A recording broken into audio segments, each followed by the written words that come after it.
थांब आले. काहीच पार्सल आलंय. काय मागवलीस? चल तुला दाखवते.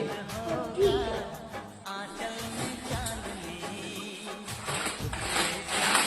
नाचणीचे पापड, साबुदाणा पापड आणि तुला मी मेथीचे लाडू आवडतात ना, म्हणून मेथीचे लाडू पण मागवले. थँक्यू. आई पापड तळ ना. चल चालते. ठीक आहे. sky.in वरती भरपूर साऱ्या उन्हाळ्या पदार्थाबरोबरच नमकीन देखील तेवढेच चविष्ट आणि ताजे उपलब्ध आहेत आणि हे पदार्थ घरगुती महिलांनीच बनवलेले असल्यामुळे तेवढे चविष्ट देखील आहेत. मी तर मागवले आहे. तुम्ही देखील sky.in वरती लगेच खरेदी करा. धन्यवाद.